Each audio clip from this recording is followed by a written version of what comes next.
আগামী রমজানের শুরুতে রমজানের আগে জাতীয় নির্বাচনের ব্যবস্থা করা হয়। তার ধারাবাহিকতায় এবং এর আগে থেকে আমরা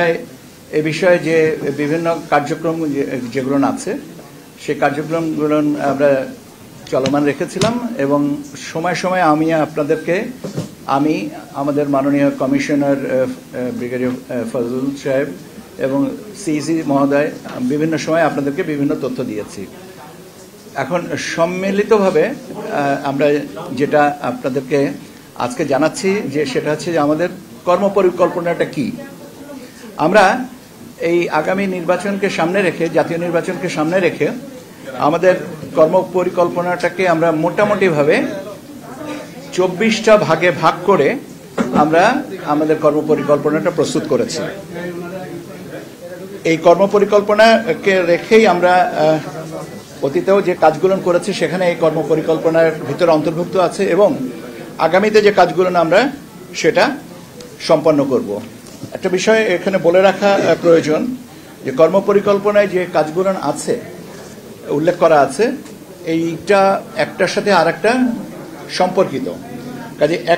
কোনো কোনো ক্ষেত্রে দেখা যাবে যে একটা সম্পূর্ণ না হলে আর একটা শুরু করতে পারছি না, আবার কিছু কিছু জিনিস সাথে শুরু হয়েছে কিন্তু একটু বিরতি দিয়ে আরেকটা কাজের সাথে সম্পর্কিত হবে। কাজে এককভাবে একটা জিনিস শেষ হয়ে গেল বা একটা অংশ, এখানে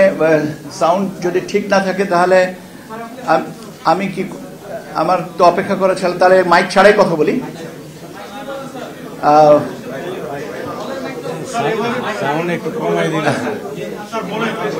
আচ্ছা, এখন এই মুহূর্তে আমার মনে হয় না যে আর বাড়তি কোনো সমস্যা ব্যবস্থা করার সুযোগ আছে। যা আমি যেটা বলতে যাচ্ছিলাম যে আমাদের এই কর্মপরিকল্পনাটাই আমরা 24টা অংশে ভাগ করে আমরা দেখেছি। তার একটা হচ্ছে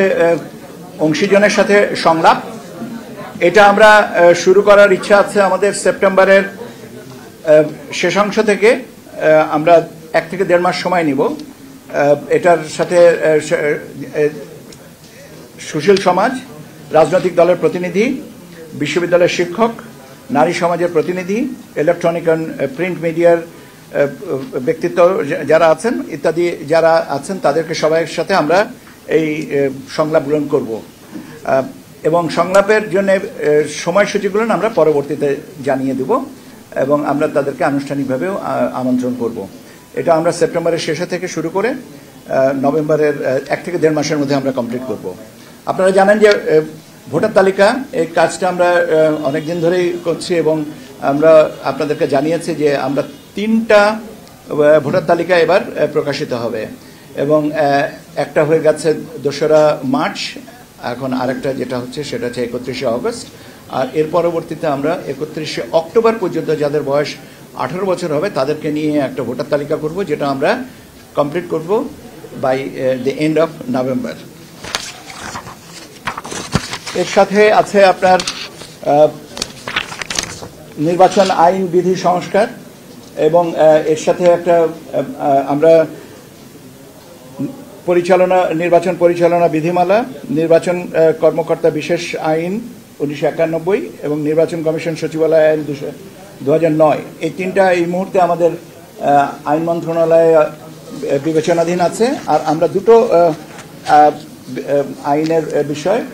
একটা বিধিমালা আর একটা আইনের খসড়া আমরা পাঠাবো, একটা আরপিও আর একটা হচ্ছে যে রাজনৈতিক দল ও প্রার্থীদের আচরণ বিধিমালা। এটা একটার সাথে আরেকটা পরস্পর অঙ্গাঙ্গিকভাবে জড়িত বিধায় এটা আমরা একসাথে পাঠাবো এবং আমরা আশা করছি আমরা আগামী সপ্তাহে এটাকে আইন মন্ত্রণালয়ে পাঠিয়ে দেবো, ভেটিং অ্যান্ড সাবসিকুয়েন্ট যে কাজগুলো আছে। নতুন রাজনৈতিক দলের নিবন্ধনের যে কার্যক্রম আপনারা জানেন যে আমরা মাঠ পর্যায়ে তথ্য যাচাইয়ের জন্য পাঠিয়েছি। কয়েকটা অলরেডি আমরা কিছু কিছু জায়গা থেকে পাচ্ছি এবং এটা চলমান থাকবে এবং আমরা আশা করছি যে এটা আমরা সেপ্টেম্বরের ভিতরে কমপ্লিট করতে পারবো। সেপ্টেম্বরের ভিতরে তথ্য পাওয়ার পরে আমরা বিজ্ঞপ্তি দিয়ে তারপরে এটার বাকি কাজগুলো কমপ্লিট করব। জাতীয় সংসদের নির্বাচনী এলাকার সীমানা নির্ধারণ সংক্রান্ত যে কাজগুলো আপনারা জানেন যে গতকাল পর্যন্ত আমরা শুনানি নিয়েছি এবং কালকেও আমরা শুনানি পরবর্তীতে আরও কিছু কাজ যেগুলো আছে যুক্তি পাল্টা যুক্তি এবং সেগুলো নিয়ে আলোচনা এবং এটা নিয়ে আজকেও আবার আমরা পরবর্তীতে বসবো। আমি সীমানা নিয়ে বলছিলাম যে গতকালকে পর্যন্ত আপনারা জানেন যে আমরা সীমানা নিয়ে যে শুনানি ছিল সে শুনানিটা কমপ্লিট করেছি। এখন শুনানি অন্তে যে তথ্য পর্যালোচনার পর্যায়টা চলছে এবং আমরা আশা করছি যত তাড়াতাড়ি পারা যায় আমরা এটা করব, কেননা সীমানার সাথে আরও অনেকগুলো জিনিস জড়িত আছে। তবে আমাদের মোটামুটিভাবে ধারণা যে আগামী 15ই সেপ্টেম্বরের ভিতরে এইগুলোকে চূড়ান্ত করতে পারবো এবং আপনার জিআইএস ম্যাপ এই জাতীয় যে কাজগুলো আছে সেগুলো আমরা 30শে সেপ্টেম্বরের ভিতর কমপ্লিট করব। পর্যবেক্ষক এবং সাংবাদিক নীতিমালা নিয়ে আপনারা অলরেডি জানেন যে আমরা এটা প্রকাশ করেছি এবং কার্ডের নমুনা ইত্যাদি ইত্যাদি যে কাজ বিষয়গুলো আছে এটা আমরা over the period of time এটা কমপ্লিট করব। এর সাথে আপনাদের সাথেও একটা আলোচনার বিষয় আছে, সেটাও আমরা এর মধ্যে করব। এটাও আমরা সেপ্টেম্বরের ভিতরে চেষ্টা করব কমপ্লিট করতে। জি, আমি সেপ্টেম্বরের মধ্যে করতে। আচ্ছা, আমি আপনাদেরকে এই কাগজটা আমাদের যেটা আমি আপনাদেরকে একটা কপি দিয়ে যাব যাতে স্পষ্ট করে, কেন এটাতে অনেকগুলো ফ্যাক্টর তো একসাথে তো সব মুখস্থ করে বলাও মুশকিল এবং এটা ধারাবাহিকভাবে কাজে আমার মনে হয় যে আমি একটা না কয়েকটা কপি দেবো যাতে আপনাদের এই জন্য বুঝে নিতে বা আপনাদের পরবর্তীতে রিপোর্টিং করতে সুবিধা হয়। আমরা আমাদের একটা ম্যানুয়াল তৈরির একটা বিষয় থাকে, নির্বাচন সংশ্লিষ্ট ম্যানুয়াল তৈরির বিষয়, এবং এই ম্যানুয়ালের আবার আরেকটা বিষয় আছে যে সমস্ত জিনিস আইন বিধি সংশোধনগুলো হবে সেগুলো এতে অন্তর্ভুক্ত হবে। তো যেহেতু আমাদের 30শে সেপ্টেম্বরের ভিতরে আমরা আশা করছি যে বিধিবিধানগুলোকে আমরা সংশোধন পারবো, এটা করার যত তাড়াতাড়ি সম্ভব এটাকে আমরা করতে পারবো এবং এটাকে দরকার পড়বে আমাদের মাঠ পর্যায়ের প্রশিক্ষণের সাথে। কাজে আমরা আনুষ্ঠানিকভাবে আমরা অনুমিত হচ্ছে যে 31শে অক্টোবরের ভিতরে আমরা এই পুরো কম্পাইলেশনটা করে আমরা অন্তত ম্যানুয়ালগুলো তৈরি করে নিতে পারি যাতে আমাদের কাজগুলো সুবিধা হয়। এর সাথে আমাদের আছে কিছু নির্দেশিকা, কিছু পরিচয়পত্র যেটা নির্বাচন কর্মকর্তাদের সাথে সম্পর্কিত এবং প্রশিক্ষণ যে সমস্ত আছে টিওটি কাসকেডিং মডেলে এই জিনিসগুলো আমরা 31শে অক্টোবরের ভিতরে সম্পন্ন করব। ব্যালট বক্স যেগুলো আছে আমাদের কিছু ব্যালট বক্স এবং তার ব্যবহারের উপযোগিতা কি পর্যায়ে আছে এগুলো অলরেডি আমরা যাচাই বাছাইয়ের জন্য আমরা মাঠ পর্যায়ে অনুরোধ করেছি এবং আমরা আশা করছি যে 30শে নভেম্বরের ভিতরে আমরা এই জিনিসটাকে কমপ্লিট করে বুঝতে পারবো যে আমাদের স্টক সাফিসিয়েন্ট আছে কিনা। আমাদের প্রাথমিক ধারণা যে আমাদের যে ব্যালট বক্স যতগুলো লাগবে আমাদের কাছে সেগুলো মজুদ আছে। বাজেটের একটা বিষয় আছে, বাজেটটা এখনো আমরা কমপ্লিট করি নাই, কারণ বাজেটের একটা বড় অংশ আছে আপনার নিরাপত্তার সাথে সম্পর্কিত, নিরাপত্তা ব্যবস্থার সাথে যারা আমাদের সহযোগী হবেন যেমন পুলিশ, আনসার এবং অন্যান্য যে প্রতিরক্ষা বাহিনীর যারা আছেন তাদের বাজেটগুলো নিয়ে কম্পাইল করতে হবে। কাজে এটা আমি ঢালাওভাবে এইভাবে বলতে পারবো না যে এটা কিছু হচ্ছে কত নাগাদ করা হচ্ছে, তবে স্বাভাবিকভাবে budget is a very important aspect, যত তাড়াতাড়ি সম্ভব আমরা সেটা করব। এখানে আমাদের একটা টাইম লাইন আছে, কিন্তু সেটা থেকে বড় কথা হচ্ছে যে এই টাইম লাইনের আগেই কাজগুলো গোছানোর চেষ্টাটা আমাদের আছে। ভোট কেন্দ্র স্থাপন সংক্রান্ত যে বিষয়গুলো আছে আমরা ভোট কেন্দ্রের যে মোটামুটিভাবে আমাদের প্রাথমিকভাবে নীতিমালায় বলা ছিল যে প্রতি বুথে গড়ে 3000 প্রত্যেক কেন্দ্র এবং প্রত্যেক বুথে 500 এবং পুরুষ এবং 400 মহিলা, এই হিসাবে আমরা এটাকে আবার রিঅ্যাসেস করে দেখেছি যে 3000 ঠিক আছে, এই সংখ্যাটা ঠিক আছে প্রতি কেন্দ্রের জন্য, কিন্তু আপনার প্রতি বুথে 600 পুরুষ এবং 500 মহিলা, এই হিসাবে আমরা বুথের সংখ্যাটা পুনর্নির্ধারণের কথা চিন্তা করছি এবং সেই অনুযায়ী আমরা আশা করছি যে এই ভোট কেন্দ্রের নির্ধারণের সংখ্যাটা ঠিক হয়ে যাবে এবং এটা অন্ততপক্ষে ভোট গ্রহণের 25 থেকে 30 দিন আগে আমরা তালিকাটা প্রকাশ করে দেব। জনবল এবং প্রশাসনিক ব্যবস্থা, আপনারা জানেন যে আমরা বেশ কিছুদিন আগে, আমি জানি না আমাকে কে এক ভদ্রলোক জিজ্ঞেস করেছিলেন যে এই বদলি করা হচ্ছে এগুলো নির্বাচনের প্রস্তুতি হিসেবে কিনা। আমি বলেছিলাম যে সবটাই আমাদের নির্বাচনী প্রস্তুতির অংশ, কেন বদলি একটা চলমান প্রক্রিয়া, এটাকে নির্দিষ্টভাবে নির্বাচন বা নির্বাচন কেন্দ্রিক না এটা বলার সুযোগ নেই। আমাদের কাজটাই তো নির্বাচন কেন্দ্রিক, তার কাজে যে কোনো প্রশাসনিক ব্যবস্থাটাই নির্বাচন কেন্দ্রিক হয়ে থাকে। আইন শৃঙ্খলা বিষয়ক কার্যক্রম এই জিনিসগুলো আমরা নির্বাচনের তফসিল ঘোষণার 15 দিন আগে থেকেই কমপ্লিট করার চেষ্টা করব এবং নির্বাচনের 2 সপ্তাহ পূর্বে আমরা কেন্দ্রীয় আইন শৃঙ্খলা সংক্রান্ত যে বৈঠকগুলো কমপ্লিট করব বলে আমাদের এটা এখানে এবার একটা যেটা নতুন সংযোজন সেটা হচ্ছে যে আইটি সাপোর্টেড পোস্টাল ব্যালট আপনার আউট অফ কান্ট্রি ভোটিং এবং in country postal ballot voting যারা দেশের অভ্যন্তরে আছেন এবং যারা দেশের বাইরে আছেন বাংলাদেশি যারা ভোট দিতে চাচ্ছেন সেরকম আমাদের একটা ব্যবস্থা এটা করা এবং আমরা এই জিনিসটা একটা প্রজেক্ট এবং পরিকল্পনা কমিশনে আমাদের সহকর্মীদের প্রতি আন্তরিকভাবে কৃতজ্ঞতা যে তারা খুব অল্প সময়ে এই প্রজেক্টটাকে আমাদের ক্লিয়ার করে দিয়েছেন এবং আমরা প্রজেক্টের কাজ গতকালকেও আমরা এটার একটা ব্রিফিং শুনেছি এবং আমরা মনে হয় যে গতিতে আমরা আগাচ্ছি তাতে আমাদের যে লক্ষ্যমাত্রা ছিল যত তারিখে তার আগে আমরা বোধহয় এটাকে প্রজেক্টটাকে পাইলট রানে নিয়ে আসতে পারবো মোট কথা হচ্ছে যে মোটা দাগে যেটা বলা যেতে পারে যে এবার প্রবাসীরা বাংলাদেশে যে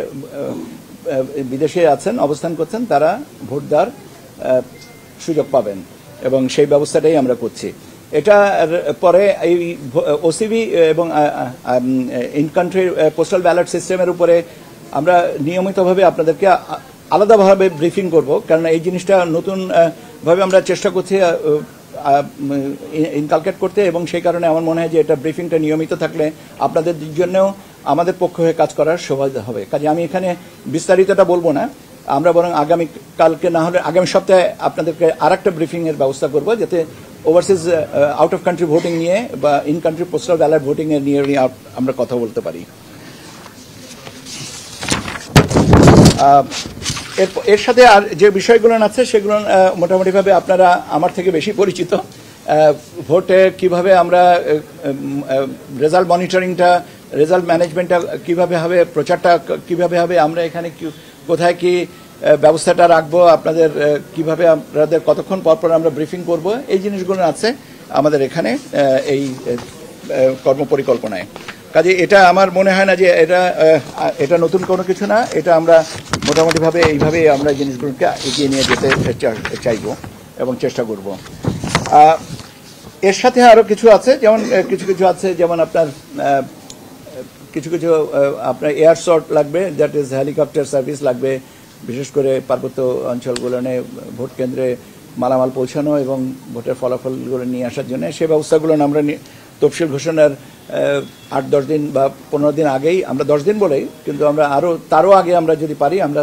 নিয়মিতভাবে তাদের সাথে যোগাযোগ করে বিমান বাহিনী বা সেনাবাহিনী এবং অন্যান্য যে প্রতিরক্ষা বাহিনী যারা আছেন যাদের এই ব্যবস্থাটা আছে তাদের সাথে আমরা আলোচনা করব এই হচ্ছে মোটা দাগে আপনাদের সাথে আমার তথ্য প্রদান বা যেটা বলতে চেয়েছিলাম আপনারা প্রায়ই আমার কাছে জিজ্ঞাসা করেন যে আমাদের কর্মপরিকল্পনাটা আমরা কবে দিব তো এই কর্মপরিকল্পনাটা তো বাট এই কর্মপরিকল্পনায় বলে দিলাম আর সব কিছু হয়ে গেল তা তো না এটা চলমান থাকবে এর সাথে সংযোজন বিয়োজন হবে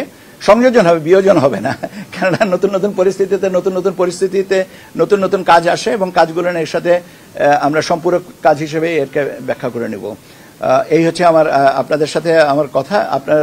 আমার মনে হয় যে অনেকগুলো প্রশ্ন আছে কিন্তু আমার সবচেয়ে সবিনয় অনুরোধ থাকবে যে আমি আপনাদের কাছে কপিটা দিয়ে যাব যাতে এই কপিতে আপনারা আপনাদের প্রশ্নের উত্তরগুলো না পাবেন এরপরে যদি আমার লাগে আমি আপনাদের সাথে আবারও কথা বলবার সুযোগ দেব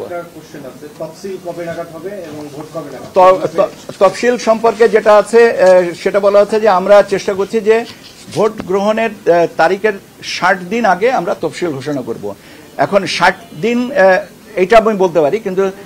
ভোট গ্রহণের তারিখটা তো আমি জানি না সম্ভাব্য এটাই বলে দিলাম তো আমাদেরকে মাননীয় প্রধান উপদেষ্টা দপ্তর থেকে বলা হয়েছে যে আগামী রমজানের আগে ভোটের ব্যবস্থা করতে এখন আগামী রমজান আমার যদি ভুল না হয়ে থাকে তাহলে 17 বা 18 ফেব্রুয়ারি বা 19 তারিখে এরকম দিকে হবে কাজে আপনি ওইভাবে আপনি হিসাব করে নিতে পারেন আমাদেরও হিসাবটা 17 কি 18 আবার রমজানের সাথে তো চাঁদ দেখার ব্যাপার আছে কাজে এই মুহূর্তে তো কত তারিখে চাঁদ দেখবে এটা তো বলতে পারছি না একটু সম্ভাব্য কেন আমি পুরোটাই বলেছি সম্ভাব্য তো আর কিছু নেই আপনি আপনার হিসাবটা আপনার কাছে আমার হিসাব যেটা আমার থেকে বলার দরকার সুযোগ আছে আমি সেটা বলে দিচ্ছি জনগণকে বোঝানোর জন্যই বলেছি আমি 60 দিন কবে হবে? আপনি কি মনে করেছেন আপনার প্রশ্নের কারণটা আমি বুঝিনি? আপনাদেরকে ধন্যবাদ।